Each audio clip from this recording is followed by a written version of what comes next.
Hola, ¿qué tal? Esta es la clase 6B de salud mental. Vamos a seguir, habíamos empezado con actividad, habíamos hablado de lo que era la diferencia de lo instintivo y pulsional. ¿Sí? Diferenciando que lo instintivo lo dejamos para lo que es el reino animal y lo pulsional es lo que llamamos a la acción, que tiene que ver con el lenguaje que nos lleva, el accionar, que nos lleva a desarrollar una determinada tendencia. Y les dije que les iba a hablar de voluntad. La voluntad es un tema que no solo les sirve para salud mental y para psiquiatría, porque nosotros queremos que la salud mental, la psiquiatría y la psicopatología, y esta idea del sujeto que les tratamos de dar en salud mental, que yo les trato de dar, lo incluyan en su práctica clínica habitual. La voluntad me interesa plantearla porque hay algunas prácticas psicoterapéuticas y algunas prácticas también de los médicos clínicos que basan todo en que tengamos voluntad. ¿Cómo se definiría la voluntad? Dicen los manuales. El acto voluntario está condicionado y dirigido por la voluntad, que es con la estricta vigilancia de la conciencia. Movimientos que son dirigidos, y yo les ampliaría el concepto de voluntad, porque la voluntad está asociada con el querer hacer y haber llevado adelante una acción que va a veces en contra de la tendencia, y que nosotros hacemos porque pensamos que es lo que conviene, pese a la tendencia que tenemos. Si yo no les hubiese enseñado antes lo que es lo pulsional, porque, por ejemplo, uno se sabe, por ejemplo, dominante. Bueno, entonces quiere decirle al otro, no, vos lo que tenés que hacer es divorciarte, o casarte, o tener hijos, o yo qué sé. Y esto, el interlocutor, en este caso el consultante o luego paciente, puede tomarlo como que tiene que comer determinadas cosas, tiene que hacer gimnasia, porque vieron, todos vienen que tienen que hacer gimnasia, el tipo por ahí está hachero, está 12 horas andando por ahí y le dicen que tienen que ir al gimnasio 1 hora por día. Bueno, ahora los gimnasios muchos están cerrados. Entonces la gente dice, no, yo tendría que ir contratar. Bueno, hay que ver qué es la voluntad, qué es ir en contra por ahí de querer comerse todos los días un chancho con papas fritas.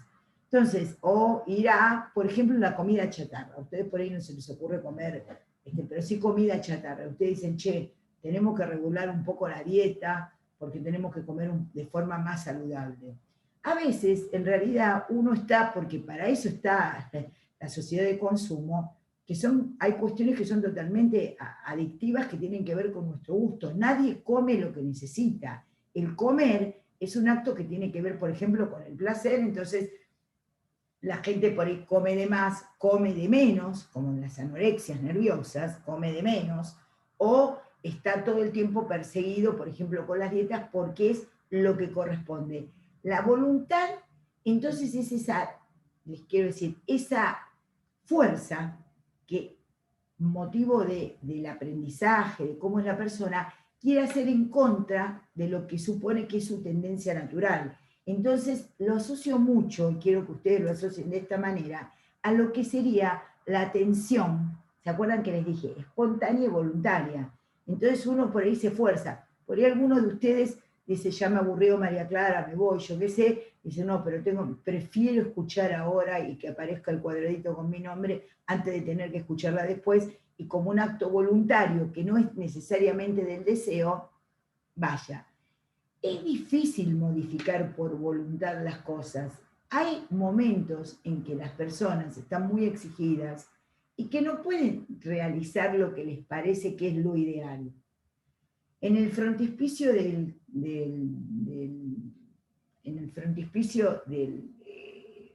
Grecia, lo que se plantea es lo ideal mata lo bueno. Entonces a veces hay que entender, y Perón decía, lo mejor mata lo bueno, así en una forma más popular decía eso. Entonces, a veces, cuando ustedes acuden a la voluntad del paciente, tienen que tener cuidado, porque eso queda como una cuestión super yoica de mandato, y la gente en general está enferma de los mandatos que tiene, enferma de los mandatos que tiene. Y a veces hay que negociar qué es lo que puede hacer cada uno. Y no que ustedes entiendan que el acto médico tiene que ser, que ustedes tienen que, el paciente tiene que salir con una lista de cómo tiene que ser. Porque es tremendo salir con la lista de lo que uno tiene que ser y hacer, movido por la voluntad. Hay cuestiones en donde uno tiene que, también por ahí no es una práctica del médico generalista, pero es mejor la modificación hecha por el entendimiento, por captar cómo uno se jode a uno mismo por el masoquismo intrínseco que tiene, que entender que todo se tiene que hacer en contra de lo que uno haría. Entonces es muy importante para ustedes pensar qué es la voluntad, no solo porque yo les diga, está alterada en el síndrome esquizofrénico, está alterada en la oligofrenia, está alterada en esto, porque ustedes dicen, bueno, está bien, oligofrenia, esquizofrenia, síndrome delirante, alcoholismo, entonces ustedes van a decir, bueno, está alterada en esos síndromes, no está alterada únicamente en esos síndromes, todos tenemos un tema con qué es lo que quisiéramos hacer, tendríamos que hacer, y lo que nos saldría espontáneamente a hacer.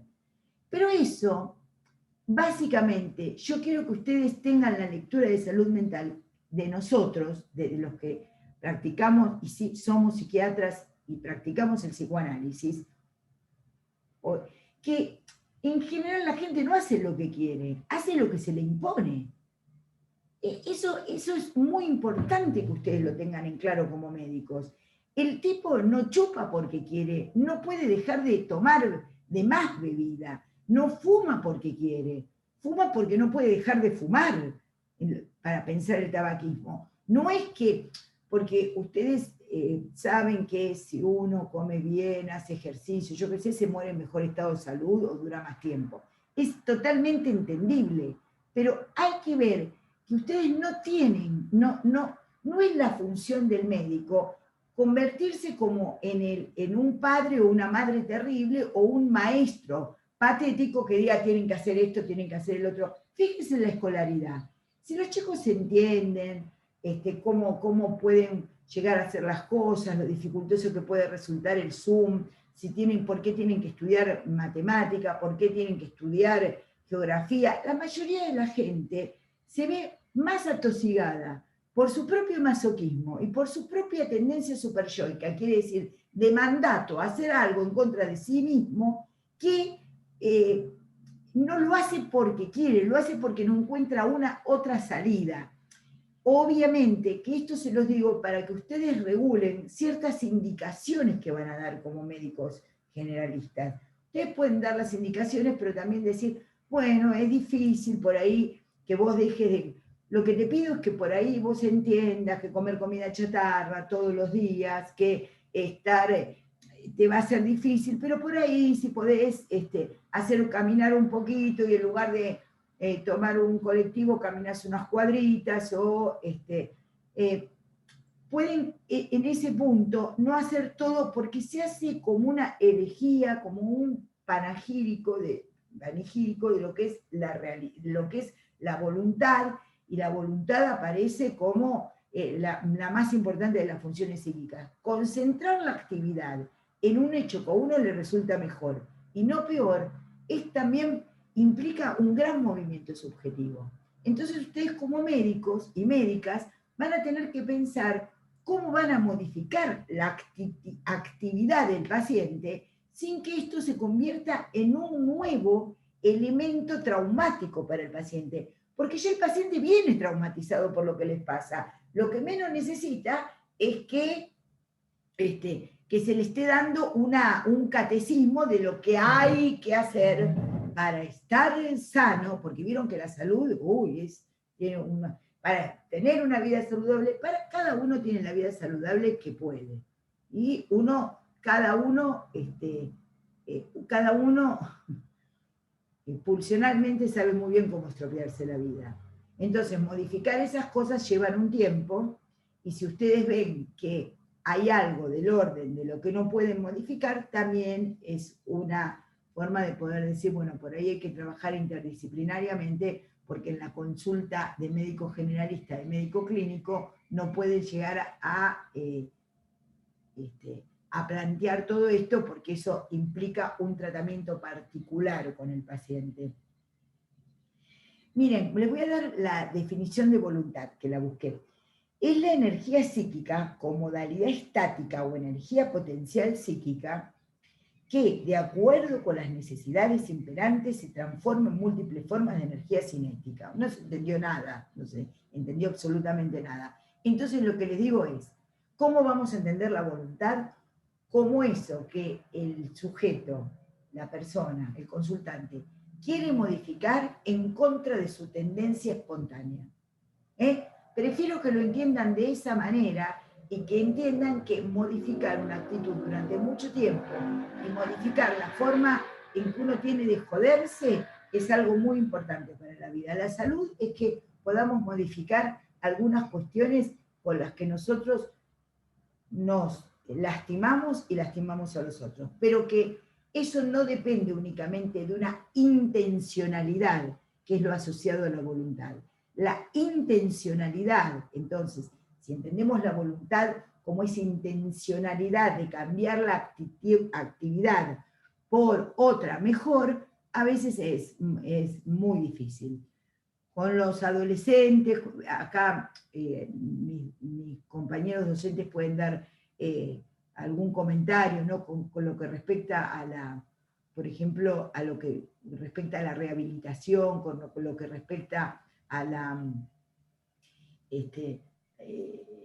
digamos, a ciertas situaciones en donde tiene que hacer tal tratamiento de recuperación y rehabilitación, y bueno, por ahí hay veces que, bueno, se puede hacer algunas cosas y otras no. No sé si alguien quiere, de mis compañeros. Sí, pensaba en dos cosas, ¿no, María Clara? Buen día. Buen día. León, para que ya te doy un instante, León, para que te doy la palabra y la imagen. Ahí, Bien. palabra e imagen. Muy bien. Pensaba en dos cosas. Pensaba en cómo por ahí esta forma más unilateral de dar indicaciones, donde uno sabe lo que tiene que hacer y le indica al paciente lo que tiene que hacer y entonces el paciente sale con esa lista de cosas que tiene que hacer, por ahí pertenece a un modelo un poco más anterior, digamos, de relacionarse entre el consultante y el médico. Y por otro lado, más allá de la claridad con lo que vos lo mencionás, al tema de la voluntad, pensaba, ¿no? Pensaba en lo que estaban escuchando los y las estudiantes. Entonces yo pensaba, pero ¿cómo? Si la pregunta que se podría instaurar es, pero ¿cómo? En estos tiempos donde se apela a la voluntad personal, a la superación de cada uno, al soltar para estar bien, a esta cuestión de que el esfuerzo personal es lo que hace que uno triunfe y el resto que no quiere triunfar no está poniendo evidentemente su esfuerzo. La ¿No? meritocracia, ¿no, León? La meritocracia. La La meritocracia meritocracia, ¿no? está muy asociada. Pensaba en eso, ¿no? Cómo nos bombardean de los medios de comunicación con estas cuestiones del tener que estar bien, o incluso de las mismas redes, ¿no? Que hay que soltar para, qué sé yo, no sé, lo que te hace mal, soltarlo y perdonar y estas cuestiones, ¿no? Qué fácil que uno se puede confundir, o qué fácil que a uno lo pueden confundir con este bombardeo de indicaciones, ¿no? Donde la voluntad pareciera que es lo que prima y lo que garantiza que uno vaya a ser exitoso, entre comillas, todo eso, ¿verdad? Muchas gracias, León. Sí. Exactamente, la cuestión de la meritocracia. Vamos a dar un ejemplo actual. El uso del barbijo y el aislamiento social preventivo y obligatorio, ¿no? Obviamente que nosotros queremos estar con otros, porque tenemos esa tendencia gregaria de estar con otros. Yo tengo uno de mis hijos que en Buenos Aires tenía un centro cultural, quiere decir que se reunían a escuchar rock, tomar cerveza y amucharse, que es uno de los gustos que tenemos, ¿no? Habrá alguno que es solitario, pero en general. Entonces, el tema es cómo transmitir, por ejemplo, socialmente, que es un esfuerzo para cada uno, decir, mantener el barbijo puesto, ¿no? Aislarse. Fíjense, eso es algo que podemos ver hoy acá, que no está solamente en el libro de psiquiatría, que es una mierda, antiguo, yo qué sé, pero somos nosotros los clínicos de hoy. Yo quiero transmitirles eso. A nosotros nos cabe la enorme tarea de ser los clínicos de hoy. Es una tarea que nos queda grande, pero es una tarea que no podemos abandonar. ¿Por qué? Porque es lo que nos gusta, movidos por el deseo. Esto que dice León, esta cuestión de qué auto tenés, cómo te vestís, cómo usar los anteojos, qué aritos tenés, obviamente que todo esto tiene, y el uso, por ejemplo, de lo que implicó el barbijo.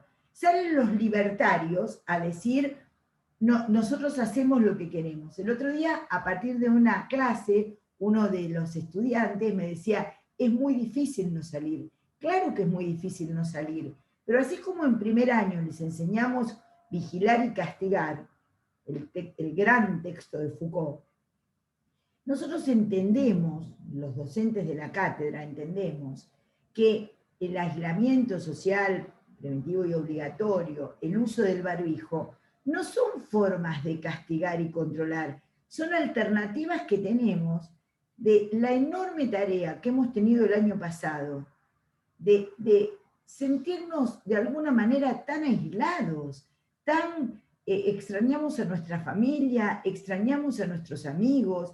Si uno tiene familia en otras ciudades, en otros lugares, uno tiende a decir, bueno, un asadito entre 15, ¿qué va a pasar? Nos contagiamos COVID. Entonces, por ahí no es solamente la cuestión de por voluntad lo vamos a hacer, sino que acudimos a la solidaridad de decir, bueno, no tenemos derecho a usar respiradores que podríamos dejárselos a otros que lo van a necesitar. Sabemos que es una incomodidad. Queremos transmitir un mensaje que tenga que ver con que no nos tenemos que reunir socialmente por ahora para ver si una vez vacunados, que ustedes vieron cómo va disminuyendo la tasa, esto lo saben decir otros profesores de otras asignaturas mejor que yo, pero las tasas de lo que modifica la vacuna, ustedes saben, son las tasas de patogenicidad que tiene la enfermedad cuando nos agarra, pero no nos impide contagiarnos. Entonces, por ahí también ven que es una franja, una franja en donde tenemos que pensar hasta la libertad en contra por ahí de la voluntad, la solidaridad al otro, de decir, uy, la puta que lo parió, me tengo que poner barbijo. Nosotros cuando trabajamos con barbijo en el consultorio de psicoanálisis, el barbijo, llega el quinto paciente, la quinta hora de trabajo, y el barbijo, lastima acá, el otro día estaba atendiendo a un anestesista, y ella me decía, yo estoy 12 horas en el quirófano, ¿no? Anestesiando. Y yo le digo, claro, pero no te la pasás hablando ni escuchando, porque el tema para nosotros de los barbijos es terrible. Y no les digo el crossing wind, los vientos cruzados. El otro día un paciente me dijo, la próxima vez vengo con ropa de esquí. Yo le digo, bueno, bárbaro, sí, qué suerte que tenés ropa de esquí, si no te traes una frazadita. Bueno, porque, claro, hace frío en Mar del Plata, pero tenemos que ir con las ventanillas abiertas. Entonces, ahí aparecen estas cuestiones. No solo es una cuestión dicha por Beta en los años 40, sino que esto tiene una actualización, pero que nosotros tenemos que actualizarlo. Por eso queremos hacer como no digo libro de psicosemiología, porque yo sé, una guía, un comentario, tratar de que estas clases se conviertan de alguna manera en algo escrito para que pueda ser una actualización de todo lo que hemos aprendido y también que podamos innovar en algunas cuestiones. Por ejemplo, esto de usar barbijo y del ASPO tiene que ver con esto que les estoy planteando. Lo pulsional, lo gregario, querer amucharnos, querer estar juntos, no podemos ir al teatro, no podemos ir al cine, es complicado, es complicado. Bueno, veamos si lo podemos cumplir lo mejor que podamos, en el sentido de que no haya más contagios. Cada uno verá lo que puede y no puede hacer. Cada una y cada uno verá lo que podemos hacer. Esta también es un momento de reflexionar sobre cuestiones que tienen que ver con indicaciones, porque si no, yo les estoy diciendo, no sean muy super yoicos, no salgan, porque hay algo en la consulta que tiene que ver con la sugestión. Psicoanálisis es antisugestión, antisugestión. Sugestión es un nivel máximo de convencimiento del otro, pero ¿en qué es? La sugestión es el convencimiento del otro donde uno es el sujeto que habla y el otro es el que obedece. Entonces, eso es lo contrario al psicoanálisis, ¿no? Entonces, lo que uno hace en el psicoanálisis es que el otro aparezca como el sujeto, dar las coordenadas necesarias para que el otro aparezca en su particularidad. Pero si no, yo sería cobarde o no éticamente bastante complicada si yo no planteara, en este momento hay situaciones que hay que cumplir pese a la tendencia, y sí, claro. Por ejemplo, las recomendaciones que nos dan con respecto a la pandemia. ¿Es fácil? ¿Cómo va a ser fácil? ¿Cómo no, va a ser fácil no ver a los amigos, a las amigas, a los hijos, a los nietos? ¿Cómo no va a ser fácil eso, estar entre ustedes, mezclarse, charlar, ir a recitales? Si eso es lo lindo de la vida. El tema es que hay algo que se filtró, que fue el COVID, y que nos pone en esa disyuntiva, en esa difícil disyuntiva. Tratamos de hacerlo lo mejor posible, lo hacemos perfectamente y quizás con algún error. Lo tratamos de hacer de la mejor manera posible, ¿sí? Pero me parecía muy importante en este momento de pandemia, en este momento de poder plantear esto, porque es una incomodidad, la verdad es que es una incomodidad. Como ahí circula por Facebook o por Instagram, esa cuestión de el barbijo me queda incómodo, pero más incómodo me va a quedar el respirador. Sí, eso es verdad. El barbijo que es incómodo. Más incómodo es el respirador. Y el otro tiene que estar con barbijo, sí, pero también soy responsable de alguna manera de la dimensión de mi prójimo. Y eso es muy importante. Con respecto a Instagram, les quería decir que en las consultas que nosotros atendemos de nuestra especialidad, Instagram es la gran dimensión del otro, porque el Facebook vieron que quedó para los viejos, como yo, que escritores frustrados, como digo yo. Somos escritores viejes. Entonces, los que escribimos más, por ahí usamos más Facebook, y los que tenemos más de determinada edad, y también algunas intervenciones hacemos por Instagram. Pero el Instagram representa para las chicas y chicos un elemento tremendamente que altera lo que es la voluntad, porque no solo está presente en la dimensión de autoridad, retomo lo que dijo León, la autoridad no solo está puesto ahora en el maestro y en el médico. Esa es una tontería pensar que somos nosotros las autoridades de hoy. Lo que rige como autoridad y casi como obligatoriedad son las redes sociales. Yo atiendo muchas chicas que me dicen, no, estoy desesperada porque veo en Instagram y todas son divinas, photoshopeadas, maravillosas, y cada uno cuenta como lo maravilloso de la vida, porque vieron que ser un fracasado no tiene muy buena prensa. Entonces muestran, no sé, cosas maravillosas, todo lo que saben, yo qué sé, todo lo que pueden. Es una manera de ejercer la meritocracia, es una manera de hacer sentir mal al otro. Creo que las redes sociales, que son interesantísimas, yo también las uso, todos somos sujetos de nuestra época, usamos redes sociales, Pero lo que es importante es ver cómo es el reflejo de lo que debemos hacer. No crean que ustedes como médicos y médicas van a ser la única referencia. No, no, no. La mayor referencia está en la mano de cada uno, en la cartera de la dama, en el bolsillo del caballero, y uno mira ahí y dice, ay, ¿qué tengo que hacer? Ay, tengo que ser así o así, porque esa es la figura que nos manda. Creo que eso es muy importante y cómo tuerce muchas veces las situaciones de las personas, ¿sí? Hay una gran fuerza de los medios de comunicación a cómo debemos ser, fuerzas a veces opuestas, porque hay posiciones opuestas, pero la belleza, la flacura y el poder no tienen ateos en este mundo actual. Todos tenemos que ser jóvenes, bellos, flacos y ricos, y caretearla. Bueno, el careteo, por eso es una de las formas más habituales de sufrir que tiene la gente, ¿no?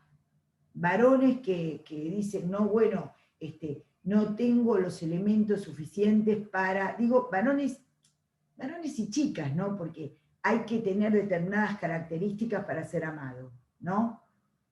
Y parece que los medios de comunicación y en las redes sociales nos dicen cómo vamos a tener que ser amados, si somos de tal o cual manera. Esa es una fuente de sufrimiento tremendo, tremendo para cada uno. Cada uno vendrá con su propia historia, pero que todos somos hijos del lenguaje, y me atrevería a decir, la frase es de Lacan, la frase dice, somos hermanos porque somos todos hijos del lenguaje. Y yo me permitiría agregarle a Lacan, que también tomó de Hegel la cuestión habitamos en el lenguaje, de decir que habitamos en las redes sociales. Entonces, ojo al piojo, porque no somos nosotros. El discurso médico hegemónico no es el más hegemónico de todos los discursos actualmente. El discurso hegemónico que nosotros vemos en la clínica habitualmente es el discurso que aparece en las redes sociales, donde claramente se le dice al tipo o a la tipa, o al chico, a la chica, no sé qué, cómo tienen que ser.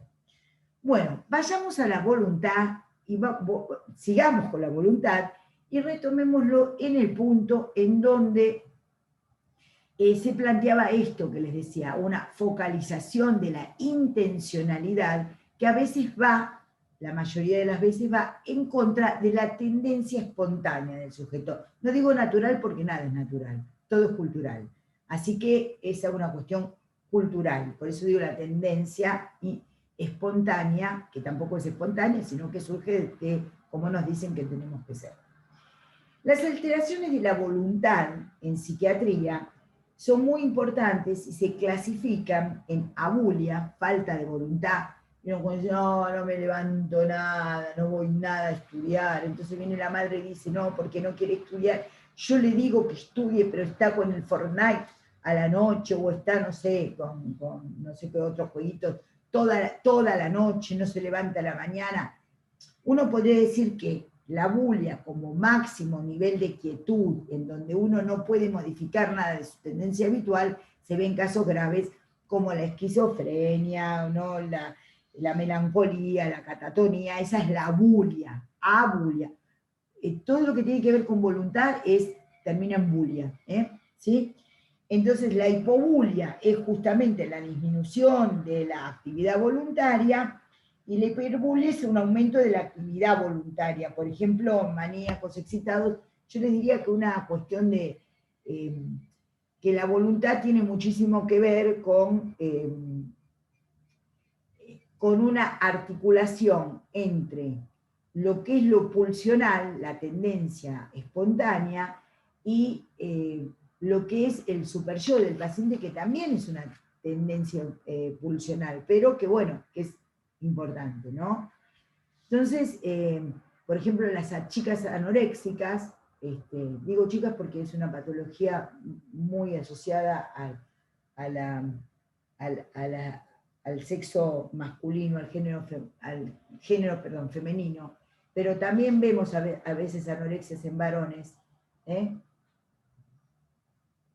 y también vemos ortorexias que tienen que ver con un trastorno de la actividad también, ¿no? Hacer el régimen perfecto, ¿no? Anorexia, ortorexia, ¿sí? Que tienen que ver con parecería una hiperbulia, que no va a comer más que 2 hojas de lechuga con media clara de huevo durante todo el día. Bueno, la abulia, hipobulia e hiperbulia son trastornos cuantitativos de la voluntad. Y después tenemos las cualitativas, que son los impulsos y las compulsiones. Bueno, y acá por eso empecé hablando de lo que corresponde a la pulsión y a por qué la pulsión es instinto. Me pongo de pie, voy a buscar el mapa forzado de la clínica. Alguien, Barbie o León o Adriana o Candela que estén, pueden ir diciendo las preguntas que hay como para, me pongo de pie para agarrar el mapa forzado de la clínica.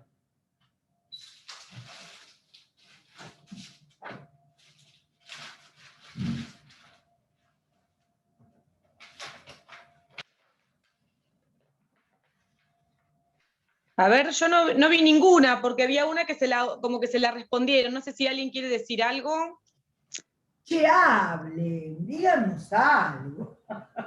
Por ahí, en ejemplo, en relación a las redes sociales, o por ahí retomando el comentario que dice León, yo creo que hay mucho para decir de parte de ellos, que son por ahí los que están inmersos más en las redes.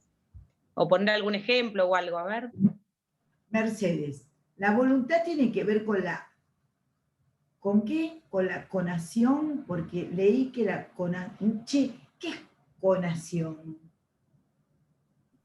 Conducta, ¿no?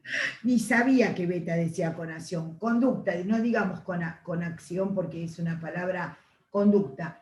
Sí, vos dijiste la voluntad tiene que ver, sí, la voluntad tiene que ver con la modificación de la conducta.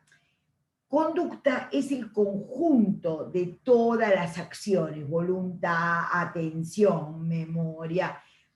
Nosotros no lo dimos como un elemento, no lo reunimos a todo como conducta, pero se podría entender como conducta. Lo que pasa que eso tiene que ver con mi formación. Y nosotros entendemos al sujeto, digamos, la conducta es el observable de la reunión de todos estos elementos que fuimos viendo en psicosemiología. Pero sí, tiene que ver con la modificación de las actividades o conductas de cada uno. Sí. Miren, ahí ustedes tienen, yo esto lo modifico un poquito el color porque ustedes tienen ahí el mapa forzado de la clínica, el forzadísimo mapa de la clínica, yo lo tomé de un texto, acá está la aclaración abajo, que la tienen que saber, que es, Lacan plantea en uno de los artículos el forzado mapa de la clínica, y yo puse acá el forzadísimo mapa de la clínica, en donde ustedes tienen un conjunto de posiciones subjetivas. Este forzado mapa de la clínica está basado en lo que sabemos de psicopatología y lo que nos ha enseñado el psicoanálisis se llama estructuras clínicas, ¿sí? Entonces, este mapa está armado, que lo armé yo, tiene que ver con lo que podemos llamar justamente una articulación entre las estructuras clínicas subjetivas. Entonces, basándonos en Freud y en Lacan, tenemos el conjunto de los que son las neurosis, casi podríamos decir lo normal, ¿no? Lo normal, ¿no? Entonces, y ven que hay un conjuntito así que dice perversiones, que tenían que ver con lo que antes les estaba hablando de qué hace uno con su deseo, ¿no? La perversión lo vamos a tomar como un rasgo, no como una estructura clínica propia, por eso la incluí así, como un rasgo, ¿no? En donde en general se intenta arrasar con lo que quiere el otro.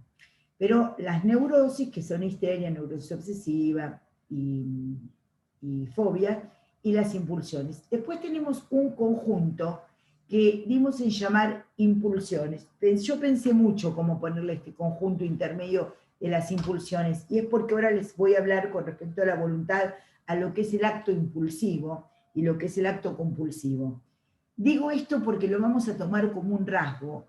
Con las impulsiones las perversiones las vamos a tomar como un rasgo. Ya lo vamos a plantear en la próxima clase. Pero acá incluían el conjunto de las impulsiones del cual les voy a hablar ahora. Y aquí estarían los síndromes delirantes de los que vamos a seguir hablando, que son la psicosis como estructuras clínicas que en la neurosis aparece criterio de realidad, juicio de realidad y criterio de conflicto, y el sujeto tiene un problema con lo que desea, y aparece con principio de realidad, y funciona lo que es lo que en Freud aparece como el complejo de Edipo, quiere decir, tiene como formada su subjetividad de una manera que le permite hacer lazo social, y acá están el conjunto de la psicosis, en donde no hay lazo social, hay graves problemas del lenguaje, cursan sin criterio de realidad y sin criterio de conflicto ni de enfermedad. Y en el medio planteamos lo que muchos psiquiatras que nos precedieron en la historia de las ideas psiquiátricas y psicoanalistas plantearon como el conjunto de las impulsiones. Y acá pusimos caracteropatías, debilidad mental, bulimia, anorexia, adicciones, fenómenos psicosomáticos. Y a mí me gustó cómo quedó esto puesto, que lo pensé cómo ponerlo.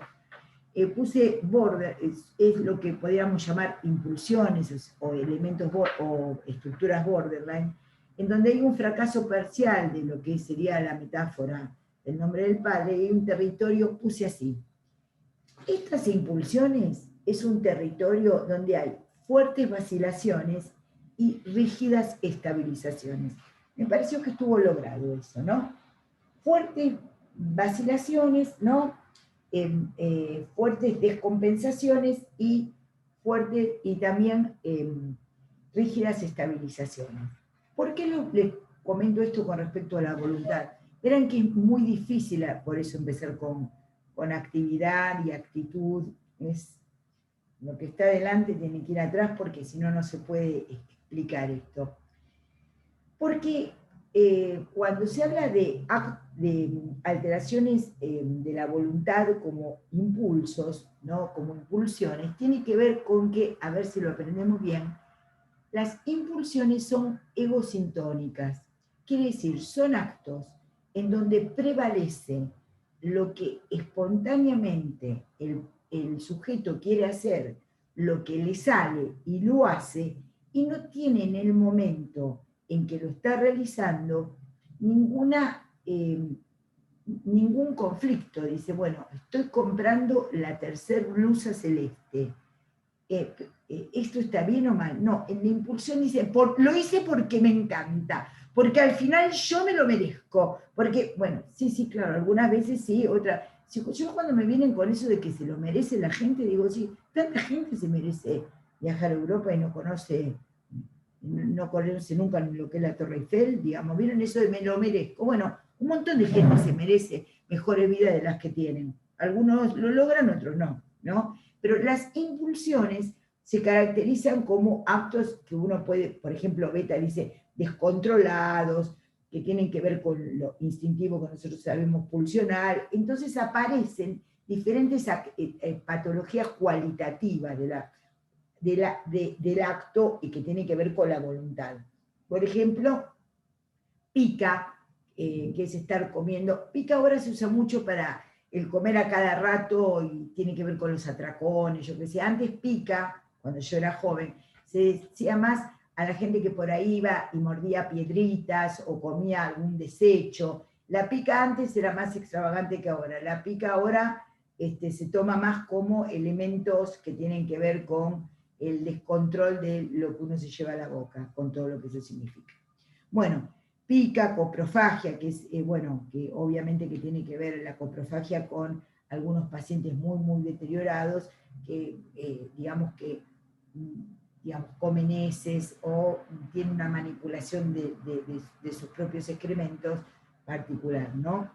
Entonces habla también de las actividades como masoquismo, fetichismo, homosexualidad, dice Beta, ya les explicó León, que en el DSM-5 de hace unos años también la homosexualidad aparecía como un trastorno de la actividad que tiene que ver con La tricofagia, claro, el comerse los pelos, como dice Nahuel, sí.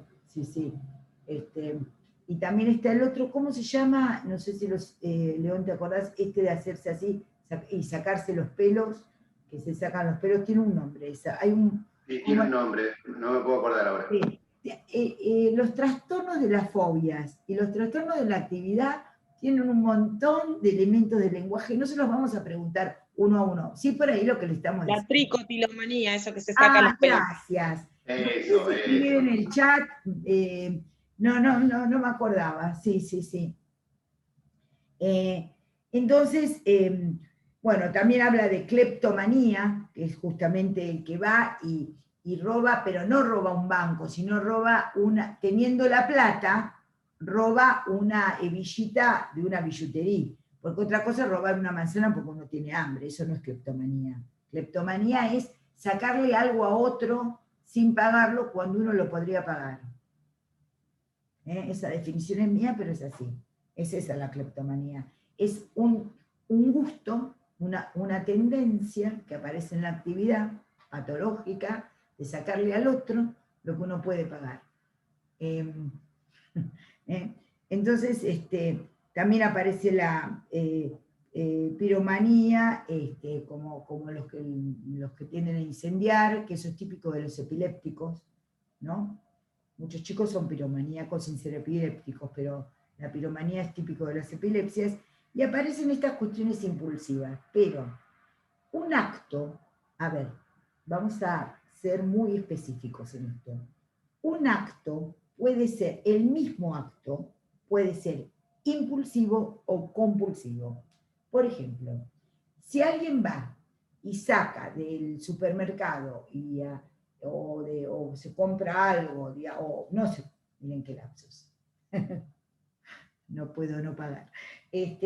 Uno saca algo, ¿no? Y afana algo sin pagar, puede ser tanto compulsivo como impulsivo.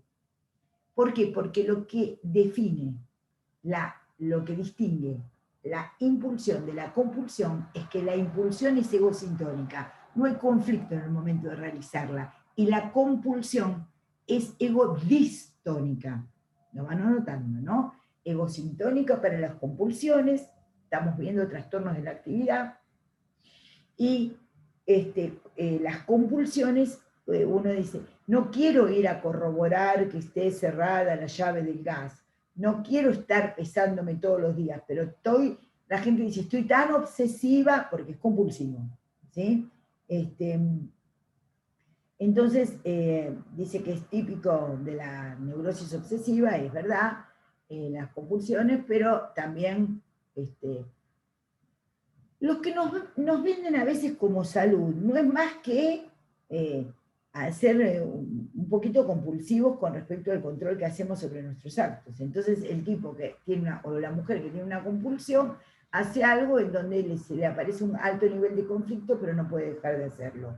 En cambio, en la impulsión no se le presenta el alto nivel de conflicto. Bueno, y aparecen, esto con respecto a la actividad, a las cualitativas, todo esto lo estoy repasando de la 223 a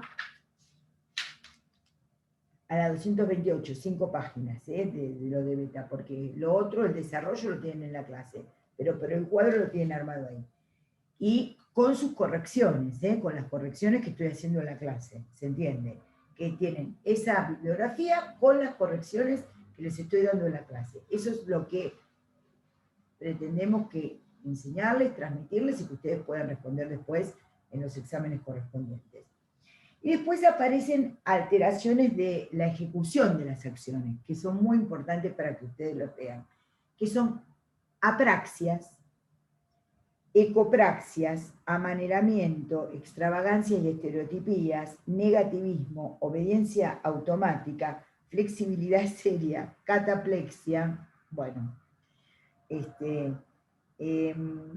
entre esas son las alteraciones de la actividad. La apraxia es la dificultad, como dice acá, la imposibilidad de ejecutar actos adecuados sin que haya parálisis. Por ejemplo, voy a tomar el vaso, pero antes de tomar el vaso tengo que golpear tantas veces o tengo que dividir el movimiento y aparece como una praxia. Tienen que siempre diferenciar lo que es neurológico de lo que es psiquiátrico, ¿no? La ecopraxia es la imitación de los actos que realizan otras personas. Eso es típico de las esquizofrenias. Típico de las esquizofrenias. Uno dice, ¿cómo está Juan? ¿Cómo vino hoy? Y Juan dice, oh, ¿cómo está doctora? ¿Cómo vino hoy? ¿No? Eso se ve en las esquizofrenias, se ve muchísimo en la psicosis, se ve muchísimo puntualmente en las esquizofrenias, la ecopraxia como imitación. Los niños tienen ecopraxia porque justamente están en un periodo en donde están identificándose con el otro.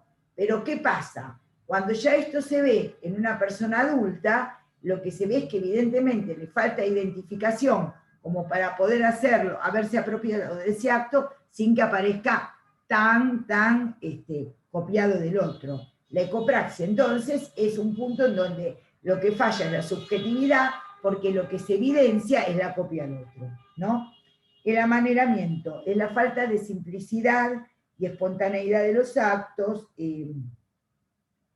Amaneramiento nosotros también lo llamábamos bizarrería del movimiento, ¿no? Entonces uno lo veía, también se ven, por ejemplo, voy a tomar el marcador, entonces, y lo agarro, o cierta exacerbación en movimientos accesorios que se convierten como los principales de la acción. Entonces ese es amaneramiento o bizarrería así del movimiento agregado. Extravagancias y estereotipías, exageración del amaneramiento de esta, y estereotipías, extravagancia repetidamente persistente. Por ejemplo, uno está en la entrevista con el paciente que sufre esquizofrenia, entonces está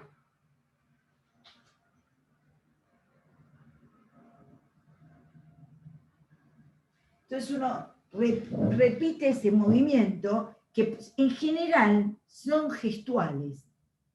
Muy interesante porque le podríamos decir que copia la acción pero no tiene el significante, ¿no? Entonces son actividades que tienen patológicas, que tienen que ver con justamente las mismas estereotipías del pensamiento, que aparecían estereotipías del pensamiento, aparecen en la actividad.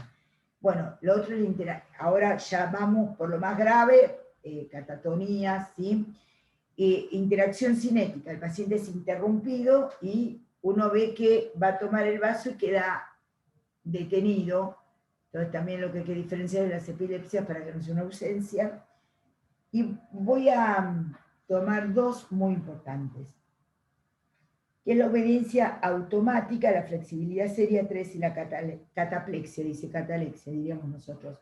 Quiero decir algo, en los pacientes psiquiátricos graves, con psicosis crónicas y habitualmente deterioradas, lo que aparece es el punto de negativismo. El negativismo es la posición del paciente de negarse a realizar una acción que es coherente, ¿no? Por ejemplo, digamos,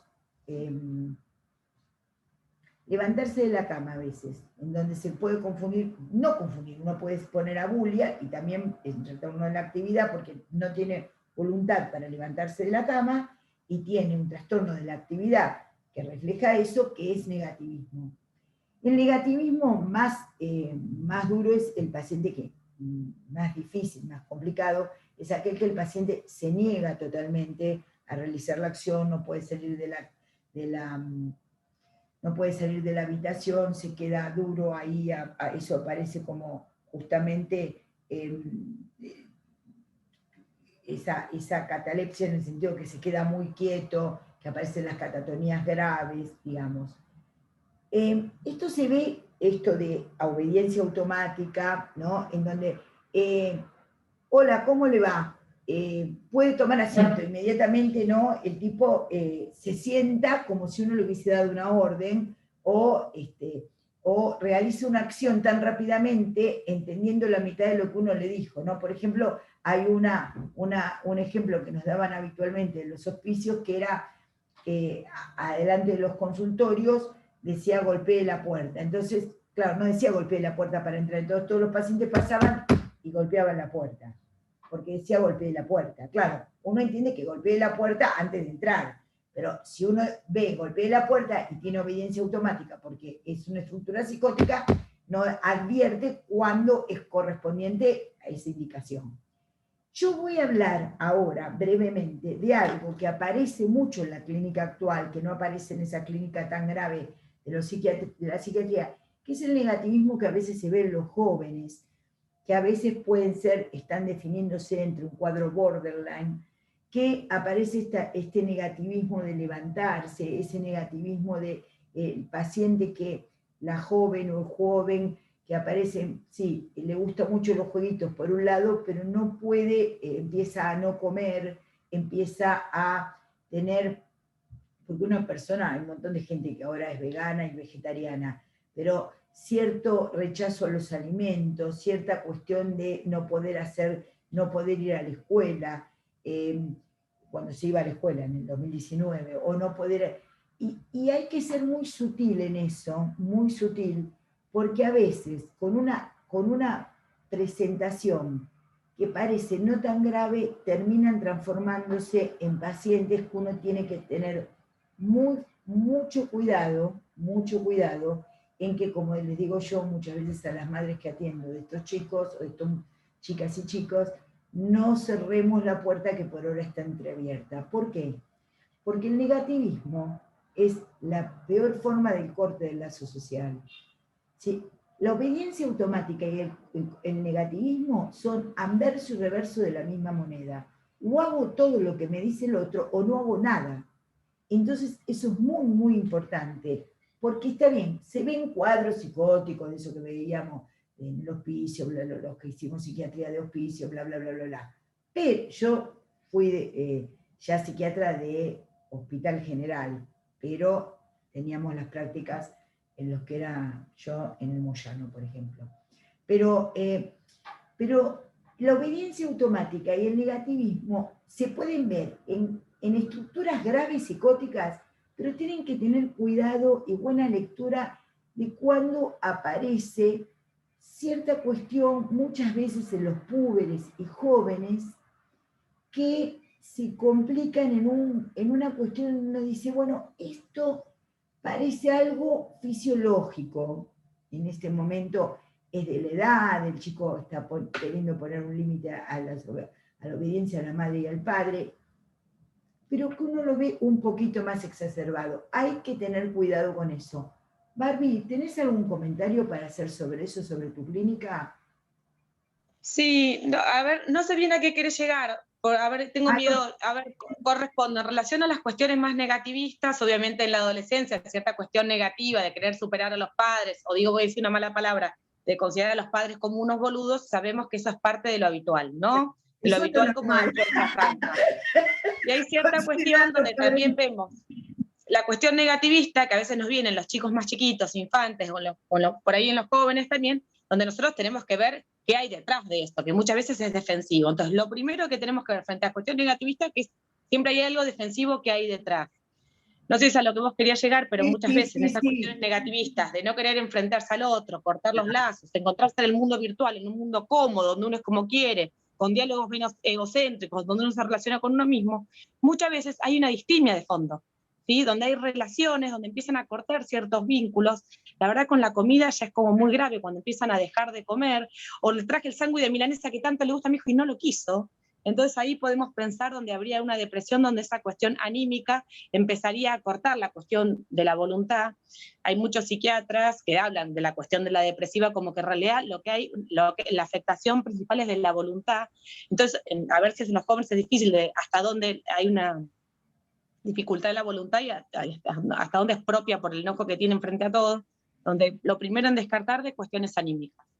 Después, en la trama cotidiana, como entender de que hay cuestiones donde uno puede estar negativista todo, pero en realidad porque tiene como una cuestión de posicionarse en un lugar, ¿sí? Entonces hay que ver qué hay detrás. Entonces, frente a eso siempre queremos decir, bueno, lo que está sobre la mesa es lo que podemos ver ahora y qué hay detrás de todo eso, y por ahí en las cuestiones negativistas, entender qué hay detrás de esa posición. Muchas gracias, muchas gracias. Como les acaba de decir Bárbara, León, no sé si querés agregar algo más, anda pensando esto. Decir que no es una función humana esencial. No, no lo voy a hacer, no. Hay que saber diferenciar todo lo bueno y lo subjetivo que se requiere para decir que no a algo que nos están diciendo, al negativismo, que no es decir que no porque uno tiene una convicción y una determinada ética y un juicio elaborado sobre el acto. El negativismo patológico es aquel que implica que hay corte del lazo social. Entonces, ¿qué les estoy diciendo en el mapa forzado de la clínica? El negativismo que explican los libros de psiquiatría está acá abajo, ¿se entiende? O un poquito acá, ¿se entiende? Que quiere decir, es el de los psicóticos crónicos que vemos de muchos años de evolución. Pero hay negativismos que se ven en la niñez, en la pubertad, en la adolescencia, que son a veces en esta presentación epocal de diferentes cuadros como elementos preocupantes para hacer un diagnóstico correcto. Entonces, una cosa es decir que no. Es el derecho humano por excelencia. No. Una cosa es negarse a lo que uno no quiere hacer. Y otra cosa es el negativismo, que es el corte con el lazo social. No comer, no levantarse, no, a veces no querer bañarse. A veces eso es hacer una huelga contra los padres, y está bien que, porque por ahí esto lo que demuestra es algo, una verdad. No dejo de decir que es una verdad, pero hay que tener cuidado porque algo está fallando en el vínculo que es importante. Entonces, les presentamos el negativismo como una forma que puede presentarse en cuadros que parecen neuróticos y que lo son y que hay que corregir, en cuadros que son más complicados y que hay que tener cuidado, que ya son resorte del especialista, y en los cuadros psicóticos crónicos ya avanzados. No sé, León, si te parece agregar algo más del negativismo, porque el lenguaje... No, me parece que un poco lo que vos, nada, me lleva a la... Ahí está, pará. No, me parece que lo explicaron muy bien vos y Barbie la parte de pediatría o de infantil y juvenil. Lo llevo un poco, vuelvo a la clase anterior con respecto a la presentación del sujeto, ¿no? Una cosa es el negativismo cuando es patológico, cuando obedece a cuadros crónicos graves. Otro es el negativismo, como decía Barbie, como que se presenta de manera defensiva o como una presentación. O la desobediencia, podríamos decir, ¿no? Una cosa es la desobediencia y otro el negativismo. Claro, exactamente. Lo llevo a la clase anterior en cuanto vos decías, bueno, paciente reticente, bueno, hay que ver si el médico no está reticente. Bueno, el sujeto que consulta está negativista o no, o tiene alguna reacción defensiva, bueno, tratemos nosotros como profesionales, como inspectores de salud, de no agrandar ese cuadro, de no ser brutos, de no ser bruscos, de tener cierta cautela, tiempo, pericia, ¿no? Ir formándola por lo menos. Gracias, León. Entonces, lo que queremos decir es que decir que no es un derecho humano y habla de una fuerte subjetividad, como decir que sí es un derecho humano y habla de una fuerte subjetividad, porque no siempre uno tiene que estar en contra del otro, y otra cosa es el negativismo cuando aparece en cuadros de diferentes estructuras que tiene que ver con una alteración que puede llegar a ser importante en estos mismos cuadros. Bueno, vamos a seguir hablando del lenguaje y vamos a seguir hablando del mapa forzado de la clínica con los cuadros delirantes y todo lo demás, pero muy importante, primero vamos a ver lenguaje en la clase próxima, en la 7A, porque es todo un capítulo muy, muy importante de todos los temas que a nosotros nos importan. Bueno, ¿quiere alguien hacer alguna pregunta? ¿Comentario? Antes de terminar la clase. Bueno, les agradezco a todos la presencia y la participación. Hoy han participado menos. Espero que les pueda servir lo que mis compañeros docentes y yo tratado de transmitirles. Y bueno, nos vemos el próximo lunes 17 de mayo, ¿sí? Bueno, que les vaya muy bien. Muchas gracias a todos, ¿sí? Y a todas y a todos. Que les vaya muy bien y hasta el lunes 17 de mayo. Chau, chau, hasta luego. Chao, Saludos. profe, saludos. Chao, gracias. Muy amables. Chau, chau.